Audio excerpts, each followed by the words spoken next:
Hey, good morning, everyone. We are on day 6. I'm going to run out of fingers at some point. Day 6 of the 64 days of peace and nonviolence. 64 ways in 64 days that we can try to get ourselves into feeling, thinking, and acting with more peace, right? So the thought for today is simplicity.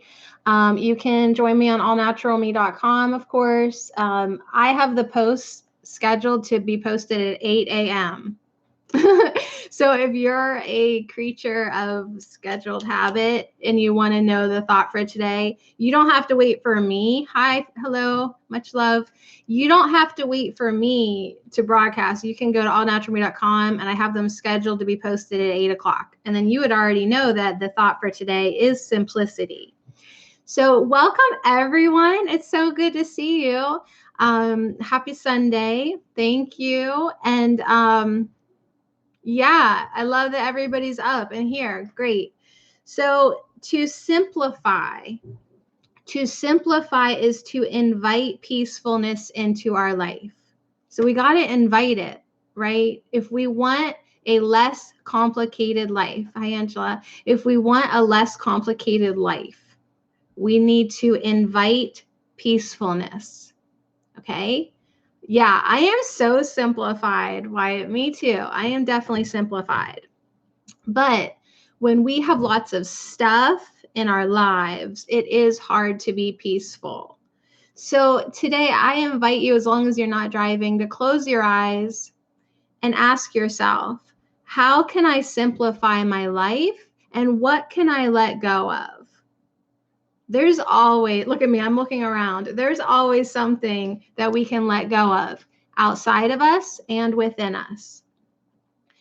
So a traditional Quaker guidance quote is, live simply so others can simply live. I'm sure you've seen that somewhere printed on a wall poster. Live simply so others can simply live. Happy birthday, Wyatt. Happy birthday.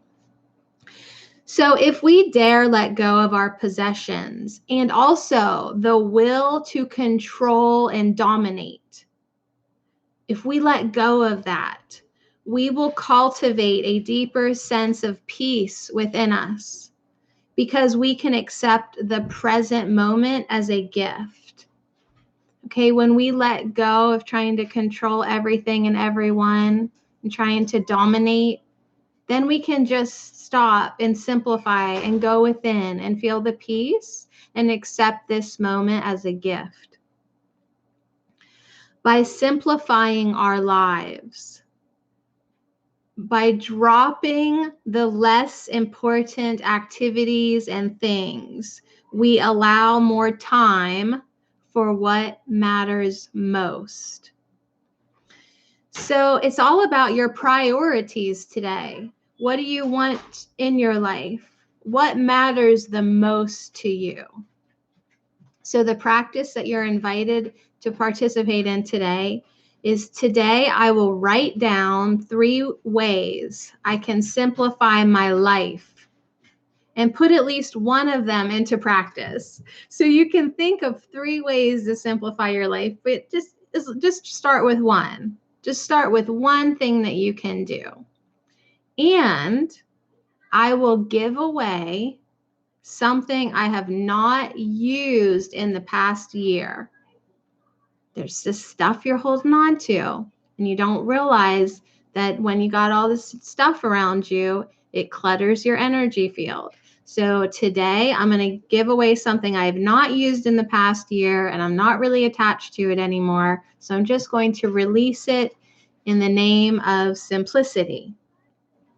Hans Hoffman said, the ability to simplify means to eliminate the unnecessary so that the necessary may speak. So when we get rid of all the unnecessary stuff and activities in our life, then the necessary stuff, we can hear it. It can have its time in the spotlight, right? So an affirmation is something to think about here. Our lives can become cluttered with stuff with stimulation and activities that are at best enjoyable and at worst distractions that push the essential from the center to the periphery, right? We got all this stuff we got to take care of. We don't actually spend as much time with our loved ones as we might want to. So today I take steps to simplify my life. Okay, so you can visit me on allnaturalme.com. This is a program from agnt.org. If you want to go to All Natural Me, you can reread all that. You can reread the practice of writing down 3 ways to simplify your life. You might even be inspired to put one of them into action today and give away something that you haven't used in the past year. Like, does the vacuum cleaner count? All right, so for this next segment here, we're going to go deeper with Gandhi. I already read this once for Anchor Radio, Anchor FM. It's a radio station. They put out my podcast to iTunes, which I sometimes call Apple Tunes, and Google Play, and a couple other different podcasts. So I've already read this once, and I'm just going to tell you, it is deep. When I said go deeper with Gandhi, I didn't realize that we were really going to go so deep with Gandhi. So, yeah, happy birthday. Look at all these February babies. Much love to you. February is a great month to have a birthday. So Gandhi, MK Gandhi, here's a quote. He said, "To me, God is truth and love. God is ethics and morality. God is fearlessness. God is the source of light and life. And yet, he is above and beyond all things." He's above all of these things. As I have defined, he's above all these. So that's a pretty good quote. Many of us describe ourselves as spiritual, but not religious. What we're really saying is that we do not accept the idea of a God that exists as a super being in the sense of the old white man with white hair and beard on the throne of gold, right? So when people say like, oh, I'm spiritual, but I'm not religious, they're basically like saying, they don't buy into that. And each of us is entitled to our own soul metaphor. So I guess we're going to keep talking about this soul metaphor. Go back to the 5 previous days to get a little more on that if you're not familiar with it.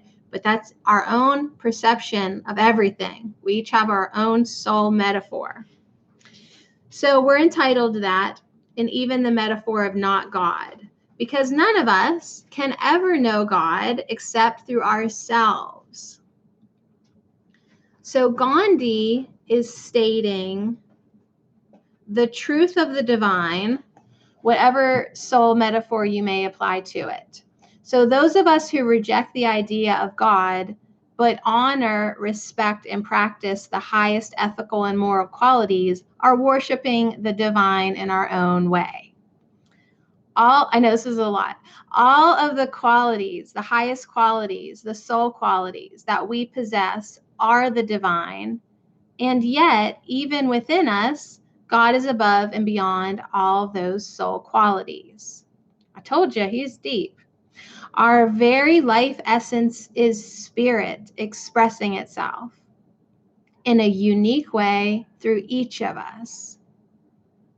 Many of us, however spiritual but not religious we may be, still feel a connection with all life and a unity in all life. We feel that connection that of all life is with the divine expressing. So if you want to visit me on All Natural Me to reread that and let it sink in, but it is true. Like, we cannot define what spirit is. And even people who are like, oh, no, I'm not religious, but I'm spiritual, right? They're just expressing it in their own way. So here's the main point. Nonviolence is the outward expression of our conscious unity with spirit. However we understand it, however we feel that connection. Okay, that comes out of us as peace and nonviolence. Violence is the separation. Violence is the separation that comes when we forget who we are.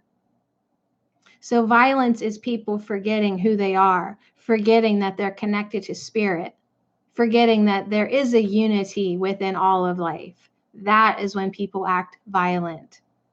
And if we want a world of non-violence, then we need a conscious connection to spirit in whatever way works for you. So the affirmative practice is, and I like these, today my day will begin and end with consciously remembering that I am one with everyone and everything. So I'm going to start my day right now acknowledging that I am one with you and I am one with everything. And tonight, before I go to bed at probably 7:30, I'm going to consciously remember that I am one with you and I am one with everything. Today, I will see and bless spirit expressing in all life. Everything I look at, I'm going to see spirit expressing itself. Today, I will see and honor the divine, even in those with whom I most disagree. Yep, I'm going to look at those disagreeable buggers and I'm going to see and honor the divine in them. That is the path of nonviolence. That is the path of nonviolence. Seeing spirit, seeing the divine, seeing the energy of all that is within every human face, within everything on earth. Okay? So let peace begin with me and let peace begin with you. The thought for today is simplicity. It's day 6.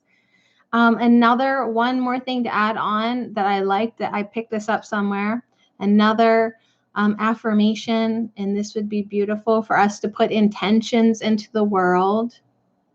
Today, I will hold a vision of plenty for all the world's hungry and be open to guidance as to how I can help alleviate some of that hunger. So as we're seeing everyone connected, as we're seeing the divine in everyone, it is our natural response to want to help and care for everyone. So let's be open to guidance, how we can help the world. So simplicity, everyone, feel free to visit me on allnaturalme.com. You can read all of that again if you're interested. I will be posting on Twitter at allnaturalme. I think there's a Facebook page somewhere. And right now I'm going to head over to Instagram and make a little video with affirmations. The affirmations that I just read to you, I'm going to condense them and post them over there. So I wish you guys a great Sunday. Begin and end your day with peace and recognizing the great spirit in all things and everyone. Everyone. I mean it. Everyone. So much love to you. I'll see you again tomorrow. Thank you so much for the love, Angela. Thank you everyone for being here. I'll be back again tomorrow.